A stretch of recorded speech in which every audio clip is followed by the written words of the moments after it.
All right, speaking of crazy stuff, I saw this article floating around this week, and I thought it was pretty interesting. And I have to say, I got caught a little bit in clickbait with this one because the article is about Arctic zombie viruses. Wow. And I was like, wow, there's a new virus that's going to turn me into a zombie. I absolutely can't pass up the opportunity to learn about this. So I dug into this article, and yeah, it wasn't exactly what I thought, but it was very interesting. Is it a virus that's like, when it gets unthawed, it's going to like take over the world? Yep, Sarah, you got it. That's exactly it. Oh, it's like a movie. Cool. Yeah. Well, so as we all know, wherever you sit on the whole climate change discussion, that the Arctic is warming up to a certain degree, and so they're seeing a defrosting of permafrost, which is that huge, thick layer of snow and ice that's been around since, I guess, whatever the last ice age. And you always see those movies where the ice thaws and there's an alien in it, and the alien runs around and kills a bunch of people. I hope that's what it is. That would be more interesting for sure. Not that they kill a bunch of people, but that they're just like, oh, there's an alien in the ice. That would be interesting. Yeah, instead of that weird Mexican alien that they That was so bad. You didn't hear about that anymore. But anyway, so scientists aren't really worried about aliens, as interesting as that might be, but they are worried about ancient viruses. And there was a paper that came out in 2023. It was in the journal called Viruses. I'm going to throw a picture up if you want to go read it. Some very weighty reading called An Update on Eukaryotic Viruses Revived from Ancient Permafrost. And this paper details how a team up in the Arctic, I think it was Siberia or somewhere in Russia, Siberia, something like that, found 13 new viruses in the permafrost that were previously unknown, and that potentially could infect humans. One of them they identified to be over 50,000 years old, and the others they think could be up to millions of years old. Oh. And they've just been frozen in the ice. Isn't my science brain's coming into what? To be my sciencey side of my brain. Okay, you're about to acknowledge us. The eukaryotic, those cells are smart, right? Right. Because there's prokaryotic, right, there's which prokaryotic are and like eukaryotic. more like the dumber Yeah, these version. are considered large viruses. Yeah, they're megaviruses. so they're like, yeah, they're big. they're serious. They can be serious. Yeah, they they're can like be serious. the smart ones. So they dubbed these things zombie viruses, which I really hate that because I think a zombie virus should turn you into a zombie. I mean, right? Am I wrong on that? Yeah, what is it supposed to do to you? Just like all right. Well, they don't know. That's the thing. Yeah. So they they call them zombie viruses because they're resurrected from the dead out of the ice. And I was like, oh, but at that point I was already committed to the story, so I'm like, I had to go all in. The disappointment. I know, right? I was like, oh, zombie virus, cool. I'm like media at its best. Yeah, I know. So these scientists are concerned how modern human immune systems might respond to ancient viruses. Nobody really knows, right? And with human activity in the Arctic increasing because of exploration, drilling for oil, and the fact that it's warming up and is becoming a little bit more accessible, there is an increased risk that someone could be exposed to a virus that was previously unknown. And with the way we travel all over the world today, something like that could spread very quickly. And so, of course, everyone wants to know, is this like real? I mean, should we be worried about this?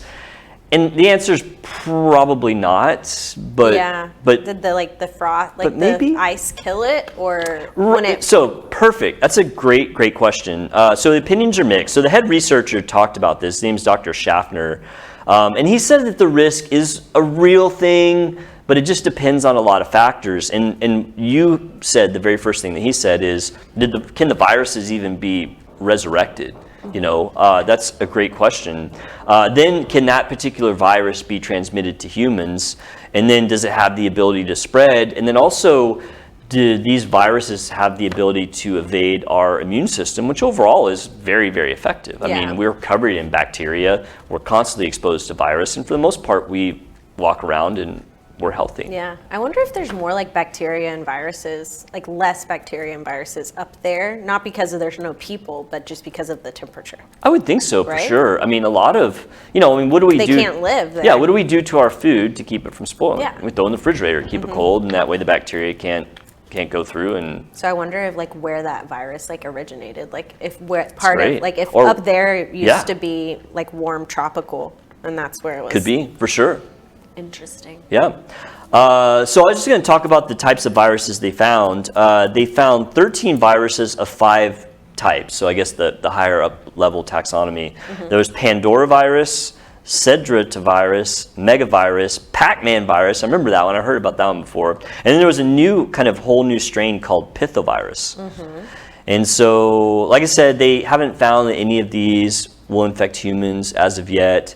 I think the ones that they found, they're not really that concerned about. But if they found these, then the question is, how many more are out there? And is there one, as you said, that could have survived all this time and then could potentially infect humans and cause a pandemic? And yeah, I mean, the threat is not inconceivable. Yeah. You know, is it realistic? Probably not. I mean, but we have new viruses pop up all the time. You know, the novel coronavirus that we all went through. Ebola, I mean, that was the bad one. So when I was in college, I was in this medical class of some sort. We had to write a thesis. So I wrote a 30-page paper on Ebola. I mean, didn't sleep for a few nights. Like, I do not want to get Ebola. Basically, you just bleed out of every orifice and turn into liquefied goo. It's like the worst thing ever. And remember when that Ebola case happened in Dallas? Do you guys remember that? It was like 2011 or 2012. Yeah. I was seriously like prepping. I was like prepping for, okay, how am I going to get out of town? Because that Ebola is bad stuff. Yeah. I mean, one of the Ebola strains, the Ebola Zaire, has a 90% mortality rate. Where did that virus originate from? Zaire. Where's that? Oh, Africa, sorry. Oh. There's Ebola Zaire, that's the really bad one. It has like a 90% mortality rate. Ebola Sudan has like a 50% mortality rate. And then there's an Ebola Reston, which is mostly infects monkeys and not people. And it's much less harmful. And that's all in Africa, or you said Sudan is that Africa? Yes, yeah, Oh. yeah. But it's gotten out, and so there was a case in Dallas where somebody I guess was in Africa, contracted Ebola, and then traveled here, and then everyone was worried, was there going to be this crazy pandemic? And I was. Did people get it in Africa a lot? No, it has like outbreaks. Fortunately, Ebola is not an airborne virus. You can only spread it by direct contact with like blood. But the thing is, when you get it, you just bleed out of your nose, your lip. I mean, your every hole basically is bleeding. Remember all those old movies from but based in America, like old Western movies? It's like everybody's like dying because they're like coughing and there's blood on their napkin. Oh yeah, they'll have tuberculosis. Yeah, that's what they had. Yeah, okay. But similar. Yeah, yes, it's like that, except it's not just your mouth; it's your nose. Your I just remember that was like in every movie. It's like every movie like in like Tombstone. Western Remember movies. Tombstone? Yeah, that was a good one. Everybody's just like coughing and they're like, ugh. Yeah. So I thought it was interesting Crazy. to read about these ancient viruses, and all the movies always are worried about some, ancient alien being defrosted. I think we talked about some other virus that Did was we? like. We talked about the fungal. Remember the fungus that was gonna the zombie fungus? Yeah. Was that it? Yeah, and scientists are like they think that if there was going to be a zombie it could thing, be that. Yeah, right. Because because of that show, The Last of Us. Yeah. That's all about the fungal zombie fungus. So yeah, these are zombie viruses, but unfortunately or fortunately, they do not turn you into a zombie. As entertaining as that might be to see. They themselves are zombies. Yes, they're the zombies. Yeah. But I thought it was cool. It's something to think about, as the planet, warms up. If that keeps happening, they may find something interesting up there. Yeah. And hopefully it won't be something that causes a big Hopefully pandemic. it's aliens. I hope for that too. I'd like to see the aliens. Not the crappy not the Mexico aliens. Those were so bad. Terrible. With like Do better. With like powdered sugar on them. I know, they look like a donut.